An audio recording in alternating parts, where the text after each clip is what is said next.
Right, we're all good to go. Excellent.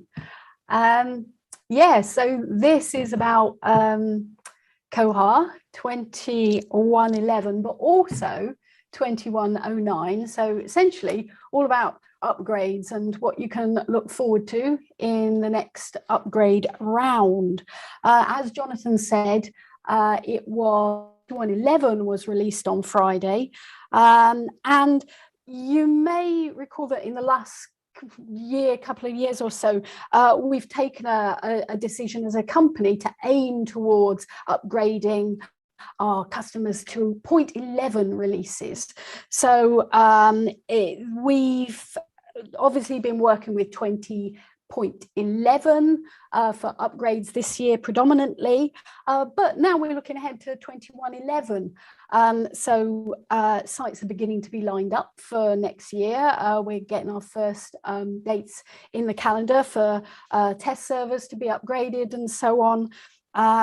Obviously, if you're interested, if you're planning for upgrades next year, contact the help desk.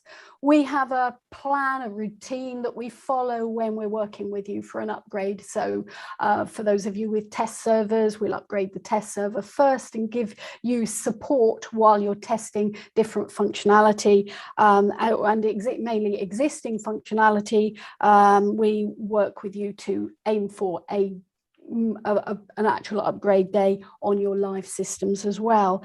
We provide you with documentation, and we've been doing consolidated release notes. I don't know if many of you have read the GitHub release notes. They're great, they're really comprehensive, but what we've tended to do as a team in customer services is try to pull out some of the key features and consolidate them in a sort of more readable form. And we're hoping to do something a little bit more different, a little bit different this year, or rather next year. And in conjunction with those release notes, we're aiming to produce new videos highlighting particular features. So look out for those on the our Womb channels. However, today we thought we'd pick out a few things just to overview a few things that are coming up in 2111, but also I'm also picking a few things that are currently in 2105. Of course, you can read the release notes. I'm not necessarily going to point to the bug numbers that the particular features relate to. And then also, after I've done a few slides, Lucy's going to try and pick up on some of the more detail and do some actual demos of some of this functionality. So bearing in mind, it came out on Friday. We've just got a test system set up. So a lot of this stuff is really new to us as well, and we're really excited about trying some of it out. Here we go. Right, so what's new in Koha 2105 and 2111? So I thought we would begin with some OPAC. I'm going backwards now. I'll get there. Okay. Right, I'm all the way back. There we go. Cool. Thank you, Ailish. Right, I thought I'd start with the OPAC. It's a hot topic, particularly with OPAC front ends, accessibility. So there's been improvements with every release.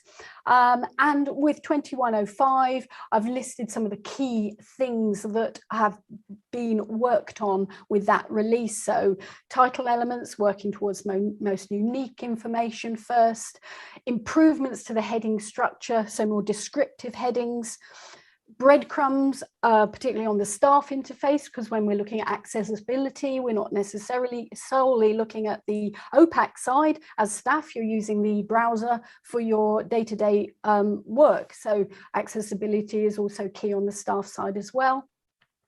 Improved labeling on the OPAC as well. And this is all, so much of this is geared towards screen reader access. So for any members of staff or any users who need, who have particular screen readers that they use, all of these changes are going to feed into that.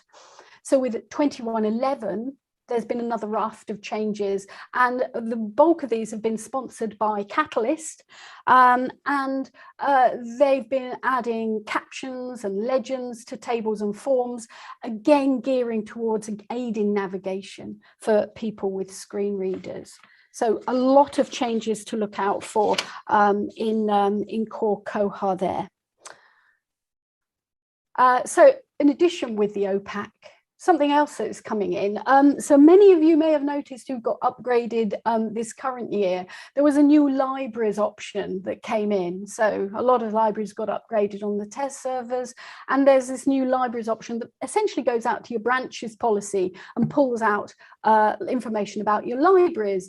But there was no opportunity to switch that off with 2011. So we quite early on in the piece, as a standard, went on request, have just applied a bit of jQuery to hide that libraries option. But with 2111, that actually becomes part of your gift as administrators. So there's a new field that's added to the library policy.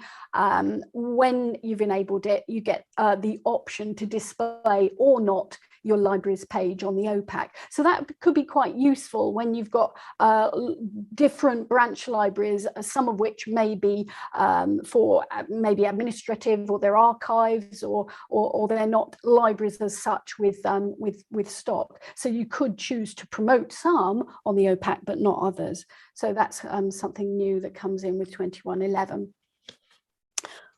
On the patrons and circulation side, there's a new permission that adds to the granularity of the permissions management on the staff side. So at the moment, with 2111, there's a permission that with that set, you can both create, edit borrowers, borrower records, patron records, but you can also delete patron records. So there was no granularity there. So with 2111, we have a new permission that adds a delete borrowers user permission. So that would be something for staff to check in on when you're upgrading, because you may need to revisit those permissions and set delete borrowers in addition, or deselect it now that you've got the opportunity. That issue comes up with new migrations, actually, with new projects, but it will give us some more controls on that side of things. Also in circulation, there's some new functionality with regard to hold cancellations, so particularly the ability to cancel holds in bulk. So with 2111, you've got the opportunity to cancel hold in bulk from a couple of different areas. So you could go, for example, to a single bibliographic record. It might have a list of, say, 20 holds on it. You may be archiving that material, you may be aiming to delete it, you may be attaching it to another record or something like that, but it will give you the option, similar to batch modification. You can batch modify against items against a single bibliographic record. This gives us to batch modify holds against a single bibliographic record. So you'd be presented with tick boxes, and you could batch delete holds in bulk, and also apply cancellation reasons as well as part of that process. That obviously, from a single bib, it's got its benefits, but you can also manage that sort of bulk hold cancellation via the holds waiting pages. So the circulation notice, that the circulation page that gives you the opportunity to look at holds waiting for pickup, it will likewise give you check boxes so that you could cancel holds on those particular pages. So another new feature to look out for in circulation. A lot going on in notices with the new versions. The long-awaited auto renewals digest message. In fact, several sites, one of the triggers for upgrading is precisely this, and hopefully in a few moments Lucy's going to be having a show of this as well for us. So essentially we're looking at system preferences for messaging. We have the ability to set digest messages. It sounds like a small thing, but for those of us who've been affected by it, it's going to be a really nice feature to look forward to. Hold reminder notices also comes in originally at 2105, but via a cron job. With 2111, the ability to send reminder notices about hold pickups that you might have been sent becomes a messaging preference. So another one to be aware of. Reports, this is nice. With SQL report runtime parameters, if you're creating reports, if you're grabbing them from the reports library, you see it in the ability to embed these idea of runtime parameters to give you pick lists for various things, whether that's patron categories or locations and that sort of thing. With this feature, I think it's 2105, this adds a new button, which hopefully Lucy will be able to give us a look at in a few minutes, that hopefully might aid the way to creating these type of runtime parameters, which are really useful to libraries. But there's a bit of syntax involved, so this hopefully will pave the way for that to become a little easier. Okay, what else do we have? Stuff in tools, some acquisitions features in relation to logging information about acquisitions transactions. On the simplest level, there's a system preference currently called aclog. Well, it gets renamed to acquisition log. So that's different, but in addition, the key thing is that it really expands logging in the acquisitions module. We've had logging for acquisitions prior to 2111, but it becomes much more detailed at this version. So you have the ability to view logs related to creation of order lines, cancellation of order lines, what's been received against an invoice, adjustments to invoices, so that's using the credit adjustments, amendments and deletions to invoices, budget and fund adjustments. So a real raft of useful tracking that's going to be available via the logs with regard to acquisitions. Also in tools, the news area, you'll have noticed it's been changing over the last year or so, but with this version, with 2111, news actually gets split up into different types of content. So essentially news, which is obviously time bound, which allows you to sort of put news alerts on your front pages of your OPACs, but also in a new option called HTML customizations or OPAC the ability to amend your OPAC content. So that's things like OPAC nav, OPAC main user block. And in addition to that, the final bullet is that OPAC nav and OPAC nav bottom also move into HTML customizations. Previously, they were system preferences. So hopefully that makes managing that type of OPAC content a little bit more consistent. But also that's another thing Lucy's going to hopefully show us in action shortly. Okay. Then what we also have, so this is my last sort of potted few tips towards the next versions. A few things in cataloging and acquisitions. And I must admit that a couple of these quite unfamiliar with at this stage, and I'm really looking forward to learning more about them. There's a new system preference called show component parts. Now with that enabled and the appropriate analytic cataloging on your system, so that's using this 773 combination to link out to child records from a parent record. We're thinking about volumes and parts, that type of association. With show component parts enabled, it will give you an opportunity to get a new tab underneath record detail that actually shows you links to those component parts. So previously you'd have links out and you'd go out to the records, but this consolidates that. It's something another thing we're going to look at and hopefully get a video on for you all to see in a small chunk later. Right protecting of mark fields on types of import.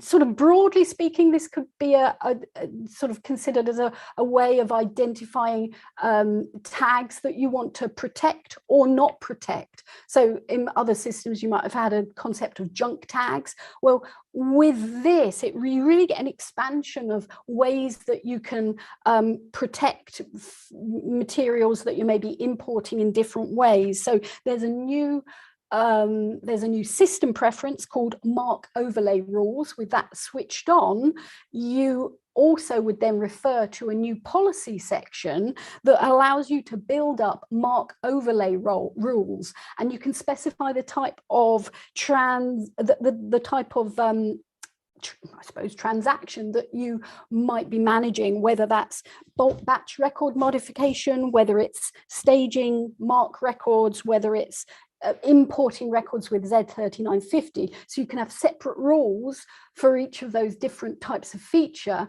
and each of those rules could potentially have different rules for how you deal with particular tags. So into the sense of, do you add new, do you add an append, do you protect, and so on. So I was just looking at that briefly yesterday. It looks really exciting. So again, another one that we're going to be doing a video on. So I'm just planning out my a few videos for the next few weeks. But anyway, it's a really nice one. And the last one that I've just noted down there is just something that is hopefully going to make searching for order records a little bit easier. It actually makes note fields from orders searchable. So that's the internal note in an order and the vendor note in an order. And previously, if you had got data in those vendor note fields or those internal note fields, really the only way you could easily get to them was by creating a report and querying that particular field in the acquisitions table. But this actually brings that into the advanced search in the staff interface and gives you the option to search with a regular search in acquisitions. So quite a few new features to look out for. I'm going to pass over to Lucy. Any questions, pop them in the chat. We can try not to bring down the entire setup.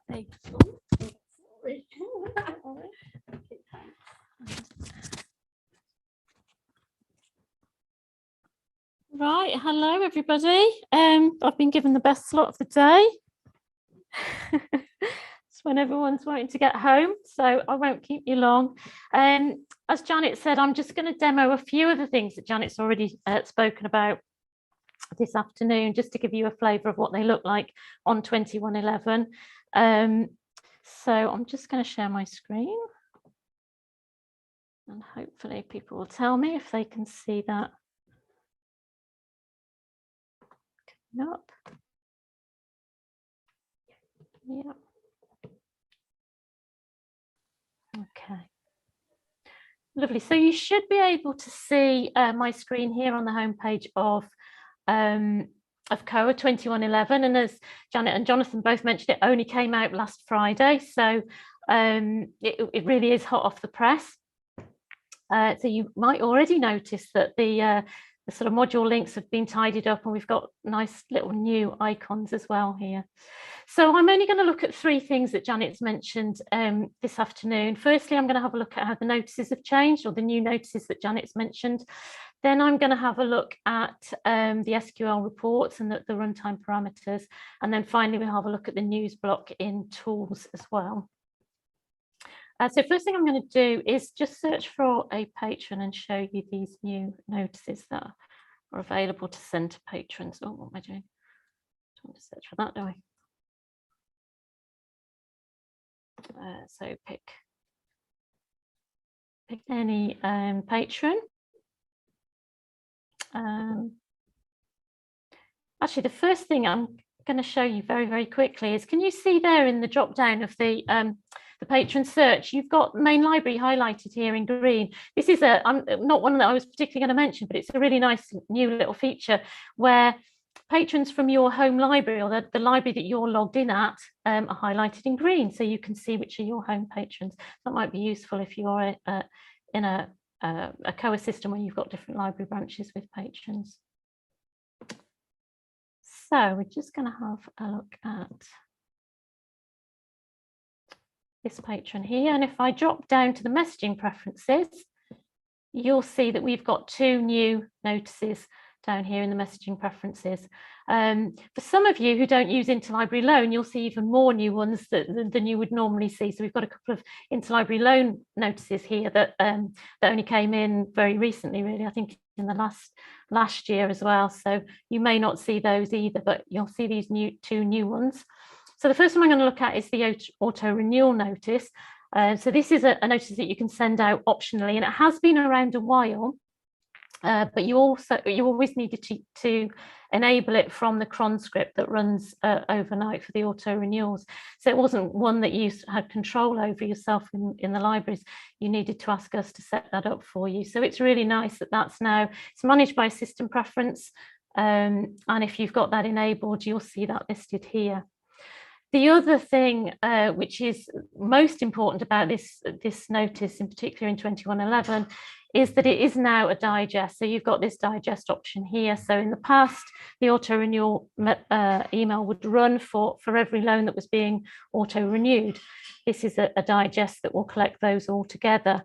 And I think the notice template will set out your loans, and it will say which ones it will list the ones that have been auto renewed, and it will also then list ones that may not have been auto renewed, perhaps because they had a hold on them or you'd reached your renewal limit or something like that. So it nicely sets out all of your loans in one notice template. So that's a really big improvement.